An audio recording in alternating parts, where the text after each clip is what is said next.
So before I start this video, I just want to give a big thanks to these guys, which I'm going to put right down in the bottom of the screen here. I got in touch with a couple of different bands who allowed me to use their music in my videos, so I don't know which one I'm going to be using at the moment. I'm just going to write them down here.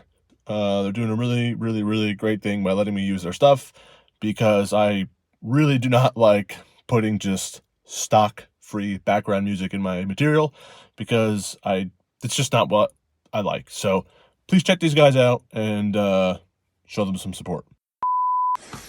Okay, so quickly wanted to make another video. I know it's been forever. I don't really have much to film, but right now I'm working on something for the Subaru here, which there's a lot to go into about that. I thought it was dead. I thought the engine had seized, and we did a compression test, and I had bad compression. Gave it to my mechanic. You know, he came over and did the compression test, found out I had bad compression. So at that point, I was like, oh damn, this is no good. So eventually, I gave it to him. He said, why don't you give it to me, and I'll take a better look at it, and I'll see what I can find. I had a bad wire, from what I think he described, that the wire was kinked and the jacket cracked or something.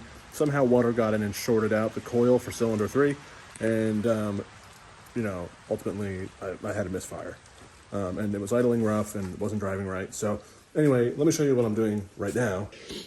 Just because it's so dark in here, this is basically all I have.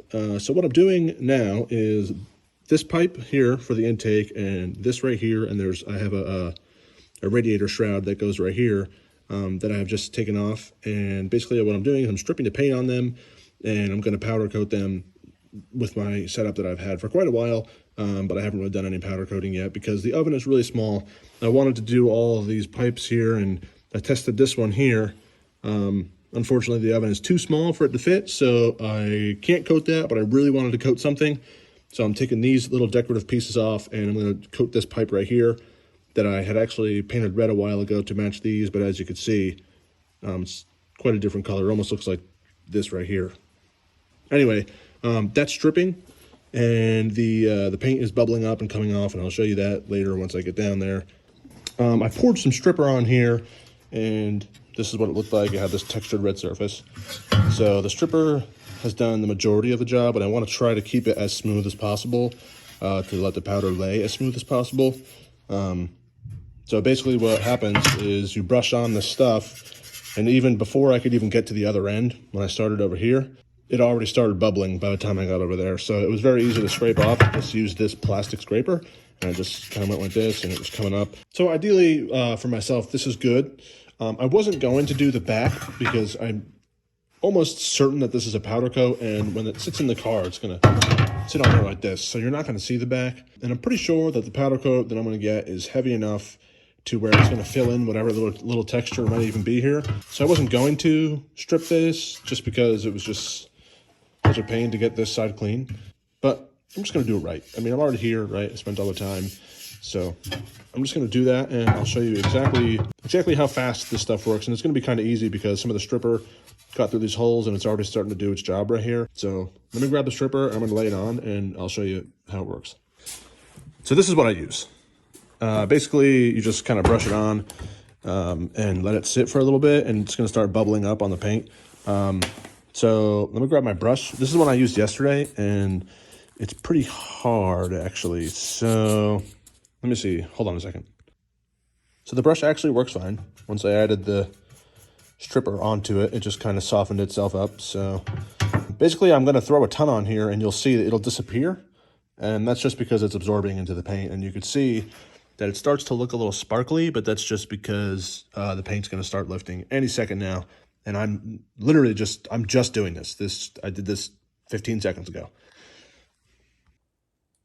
So now you can see that the stripper is having time to react. And this is only a few minutes. I'm not using the blaster because I try to do things as cost effectively as possible. So this little bottle of stuff is 16 bucks, and it's gotten me through a whole bunch of little projects.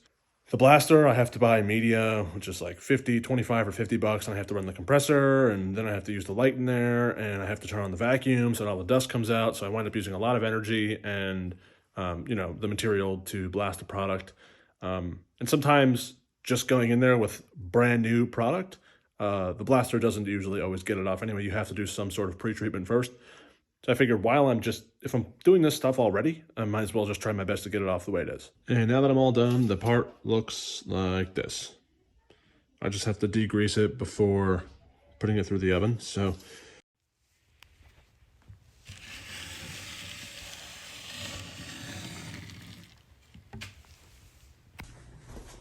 the powder arrived. Said next day air, but it's been about a week as of today. It's been 7 days.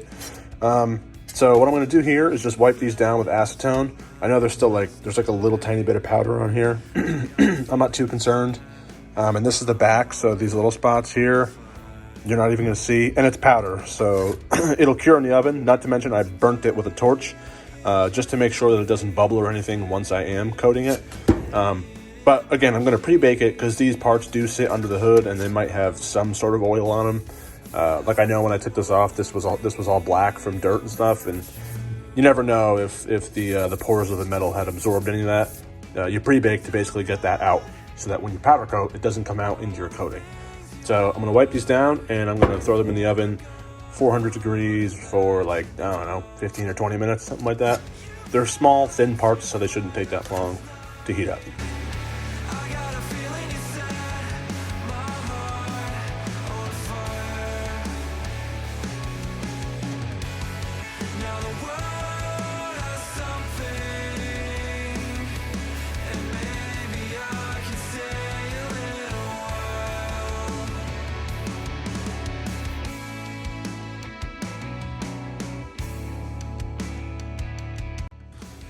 So I got myself these two D-rings here.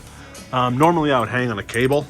However, like I said, it is very, very tight in there in the oven as opposed to the big part, So I should say in terms of the bigger part.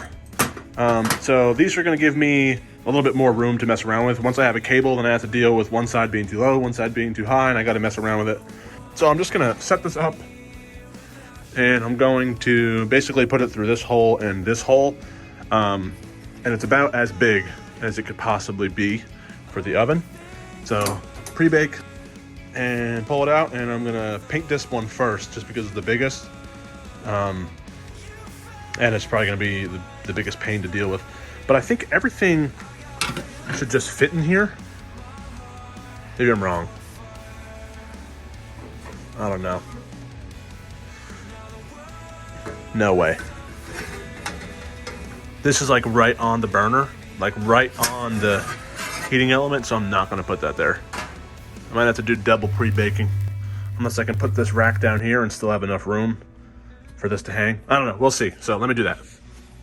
Okay, so they all pre-baked for a little bit. So they got to like 420 degrees because that's right above the heating element, and this is right under the heating element, so they got a little hot.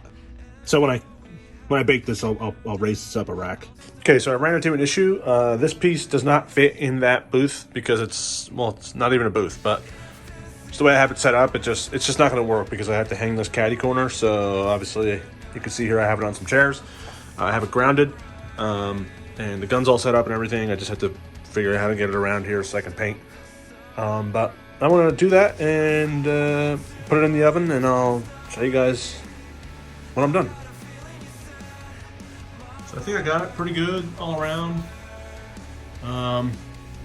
Spent a lot of time shaking up the canister so the paint came out. So I don't know. We'll see. It's been so long since I powder coated, I could always just recoat it. So we'll see. Okay, so this is base coat. Once I apply the clear coat, that's supposed to activate the candy effect in the paint. So that's what it says on their website. I don't know how true that is, but well, it better be because that's what they're saying. So I gotta do one more piece in this color, and the other one I had to do twice because I thought it was thin, but it's just so metallic-y that I actually couldn't tell. I wound up painting this twice, pretty heavily, especially on the second pass. So I can't really tell if it's thick or not. I don't really know. I'll have to find out. Okay, so this is the first coat of orange. Then it gets cleared, and the clear looks like this when it sprays out. It should look like this when it's dry. And by dry, I mean cured. So I'm gonna put it in the oven, and that will basically be part 2 out of 3, and I should be easily done today. So the last piece is cleared and ready to go in the oven. The other one's got about another 10 minutes or so. I'm gonna show everything once I put it back, and that's also going to include the pipes that I had painted in the previous video. I don't know when these are coming out. Tomorrow I've got to go do something, and I'll be gone the majority of the day, which is Saturday, and then I only have Sunday. But Sunday's supposed to be kind of a crappy day, so maybe I'll edit them on Sunday and put it together. So wait for this to bake that. I already showed you the other part baked, and then I'm going to put it all together and I'll show you when everything's all done.